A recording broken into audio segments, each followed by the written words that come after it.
Vous savez que j'adore expérimenter tout ce qui est lié à la sexualité. Que ce soit dans les livres, dans la pratique, dans les discussions que j'ai avec les gens. Et aujourd'hui, j'avais envie de partager avec vous 10 pratiques insolites et étonnantes partout dans le monde. Pour vous montrer à quel point, en fait, le sexe, c'est surtout une question de point de vue. L'idée derrière, c'est quoi ? C'est de se dire qu'on peut aussi adopter une démarche d'explorateur dans la sphère intime, pour aller découvrir de nouvelles choses. Et qu'en découvrant des nouvelles choses par la sexualité, on découvre aussi des nouvelles choses sur soi-même. Donc vous allez voir si l'une de ces 10 pratiques évoque peut-être quelque chose pour vous ou pas du tout. Et YouTube, cette vidéo est à visée informative et éducative sur les différences culturelles dans le monde. Donc s'il te plaît, laisse-la tranquille. Merci beaucoup. Un petit verre de sperme ? Vous allez me dire « Ah, berk Aurélie !» Mais si vous êtes un homme et que vous regardez cette vidéo, vous considérez sûrement votre sperme comme quelque chose d'un peu spécial. Et vous avez raison. Depuis la nuit des temps, les sociétés les plus anciennes ont attribué du pouvoir au sperme. C'est une source de force, une source de virilité. Et en partant de là, il y a une tribu en Papouasie-Nouvelle-Guinée qui s'appelle les Sambias. Et chez les Sambias, pour passer à l'âge adulte, pour devenir un homme, il faut ingérer le sperme d'hommes plus âgés. Ouf, ça se fait dans un rituel de passage. Et l'idée de la consommation de ce breuvage un petit peu particulier qui se fait dans une calebasse, c'est d'acquérir justement la force et la vitalité des anciens pour devenir un homme. Donc quel est votre rapport au sperme ? Quelle place cette substance elle joue dans votre imaginaire érotique ? Quand j'étais petite, j'étais somnambule. Ça veut dire que je pouvais me réveiller en plein milieu du salon et j'avais juste aucune idée de comment j'étais arrivée jusque-là. Eh bien, j'ai découvert qu'il y a des gens dans le monde qui sont somnambules du sexe. Ça a même un nom. Ça s'appelle le sexe somnambulique ou sexsomnie. C'est des gens qui sont somnambules et pendant qu'ils sont somnambules vont vouloir avoir une interaction sexuelle, que ce soit avec eux-mêmes, donc caresse ou masturbation, ou avec une autre personne. Et le problème, c'est que ces personnes endormies n'ont aucune conscience de ce qu'ils sont en train de faire, comme un vrai somnambule. Ça peut donc être très dur à gérer comme trouble du sommeil quand on a un partenaire avec qui on va dormir. Alors rassurez-vous, la sexsomnie est quelque chose de très rare. Mais pourquoi j'en parle ici alors ? Pour que vous puissiez vous poser la question du consentement. Une personne endormie, même si c'est votre partenaire, ne vous a pas donné l'accord d'avoir une interaction sexuelle. Et ça peut vraiment dans un couple abîmer le rapport à la sexualité. Donc je vais vous aider à éviter ça. Un jour, j'étais tranquillement en train de lire un livre par conso et un gars est venu me voir. Il m'a dit qu'il était étudiant en kiné, qu'il était là avec toute sa classe et même avec son prof, il me l'a montré du doigt, et qu'il devait faire un exercice, trouver des volontaires pour faire un massage des pieds. Bien sûr, j'adore les massages des pieds, donc j'ai accepté. Il m'a fait m'allonger sur le ventre et a commencé à me masser mes pieds. Jusque-là, tout allait bien.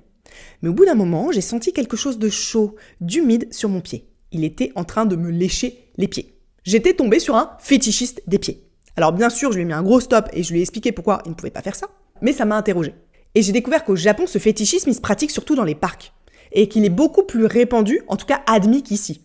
Au Japon, concrètement, il y a des parcs où des hommes et des femmes se retrouvent pour pratiquer le fétichisme des pieds. Et vous, c'est quoi votre rapport aux pieds ? Est-ce que ça a quelque chose d'excitant ? Pas du tout, un peu beaucoup ? Vous avez envie d'essayer de lécher le pied de quelqu'un ? Ou qu'on vous lèche les pieds ? J'ai même dans un atelier rencontré une femme qui me parlait d'une pratique de gorge profonde avec un pied, fait par un fétichiste du pied. Pause les amis, je veux vous proposer un pacte de sexplorateur. Moi, je vous crée des vidéos 100% gratuites pour vous aider à avoir une sexualité très épanouie. Et ce que je vous demande en échange, c'est de liker et de commenter toutes les vidéos que vous voyez et de vous abonner à la chaîne. J'aurai aucune façon de savoir si vous l'avez fait ou pas. Ça sera notre petit secret. Merci beaucoup. J'adore faire l'amour dans des lieux insolites. J'ai déjà fait l'amour accroché à une falaise en escalade, dans un avion, dans un hammam alors qu'il y avait plein de gens, dans des bois, et il y a encore plein de lieux que j'ai envie d'explorer. Et j'ai eu une idée qui m'a titillée. Est-ce qu'on peut faire l'amour en apesanteur ?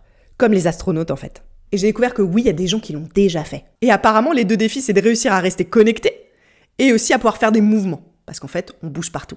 D'ailleurs, les amis, si vous regardez cette vidéo et que vous travaillez dans une entreprise de tourisme spatial, j'aimerais vraiment faire une vidéo et faire une expérience sur la sexualité en apesanteur. On peut créer une vidéo très sympa là-dessus, donc n'hésitez pas à m'envoyer un petit message. On ne sait jamais. J'étais à une soirée un peu ouverte la dernière fois et il y avait un gars qui était déguisé en peluche verte. Vous savez, le Muppet vert là, des années 80-90. Et son fantasme, c'était de faire l'amour comme ça, avec le déguisement du Muppet vert.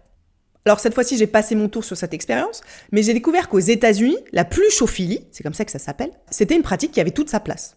Qu'il y avait des conventions de pluchophilie et des soirées privées pour pratiquer ça. Donc c'est des personnes qui ont vraiment le fantasme de faire l'amour avec des costumes de peluche. Ça vous fait quoi quand je dis ça ? Est-ce que c'est quelque chose qui est intriguant, qui titille, ou au contraire qui vous repousse tout de suite ? Pensez à 2-3 costumes de peluche là. Vous auriez envie de faire l'amour avec ça ? Vous en portant ce costume ? Ou de faire l'amour à une personne qui aurait ce costume ? En tout cas, c'est dans le champ des possibles. Vous savez que je suis une burneuse, ça veut dire que j'ai fait le Burning Man. Et au Burning Man, j'ai assisté à des compétitions de sexe oral, aussi bien fellation qu'uni. Eh ben, j'ai découvert qu'en République tchèque, c'est une vraie pratique. Qu'il y a des boîtes de nuit qui sont autorisées à faire ça. Des compétitions de sexe oral, majoritairement de fellation. Et les participants, les participantes sont jugés sur leur technique et sur leur endurance. Alors bien sûr, cette approche, elle ne parle pas trop, parce que vous imaginez que c'est une approche uniquement génitale, on n'est pas du tout dans la connexion, et en plus on est dans un contexte de compétition. Mais j'avais quand même envie de vous le partager à vous. Est-ce que ça vous attirerait de faire ça? D'être participant qui reçoit, ou même de donner dans ce cadre-là? Qu'est-ce que vous faites l'hiver quand vous avez froid dans votre lit? Si vous avez un partenaire, peut-être que vous allez vous blottir contre lui ou contre elle. Et imaginez si vous êtes 3 dans le lit, vous auriez encore bien plus chaud, n'est-ce pas? Eh bien, c'est en partant de ce principe-là que les Inuits ont inventé les nuitées en 3. Ça veut dire que parfois, on peut avoir un invité supplémentaire qui va venir dans le lit avec nous. Et on peut aussi faire un échange de partenaires. Et cette pratique, c'est vraiment quelque chose qui a pour but de souder la communauté. C'est de l'entraide. On partage son partenaire, qui va aller passer la nuit avec quelqu'un d'autre. Et vous, est-ce que vous pourrez faire ça? Avoir une autre personne qui vient dormir avec vous, dans votre couple? Ou être d'accord que votre partenaire aille passer la nuit chez quelqu'un d'autre? Mais quelqu'un de votre communauté, quelqu'un avec qui vous avez un lien.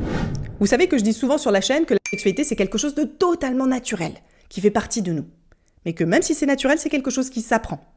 Eh bien, j'ai découvert qu'au Danemark, il y a des cours de masturbation qui sont tout à fait légaux. C'est incroyable. Là-bas, on apprend des nouvelles techniques pour avoir plus de plaisir. On apprend à mieux connaître son corps. Donc, c'est vraiment des espaces d'auto-exploration, où on voit la sexualité comme quelque chose de positif. Et ça, j'ai trouvé ça génial.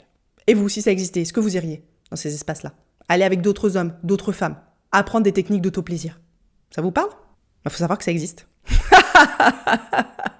Moi, je l'ai déjà fait aux États-Unis parce que c'est quelque chose qui est légal, et ça existe aussi en France. Mais là, c'est un petit peu plus sous-marin.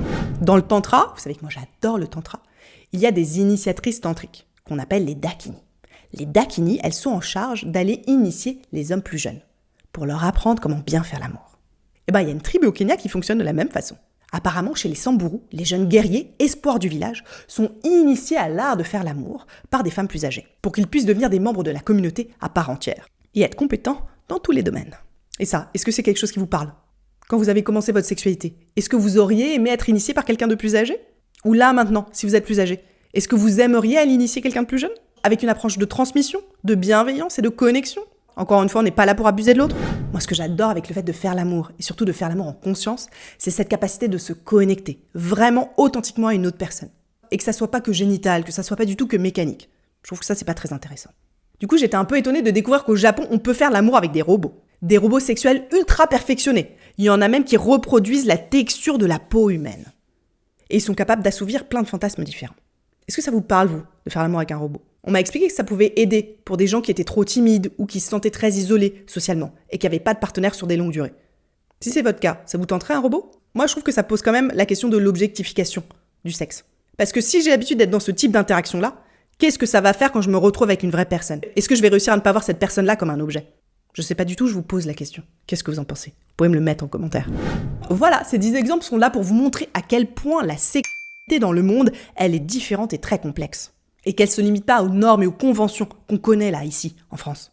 Tout ça, c'est toujours en évolution constante, en fonction de la société, de la culture, de la technologie. Mais je trouve que c'est aussi une preuve que la sexualité, ça peut être un vrai terrain d'exploration, très fertile. Qu'est-ce que vous avez envie d'explorer, vous? Parce que vous savez qu'en explorant sa sexualité, on s'explore soi-même et on se rencontre soi-même. C'est une voie de mieux se connaître, en fait, et de mieux connaître son ou sa partenaire, qu'on peut aussi conjuguer au pluriel.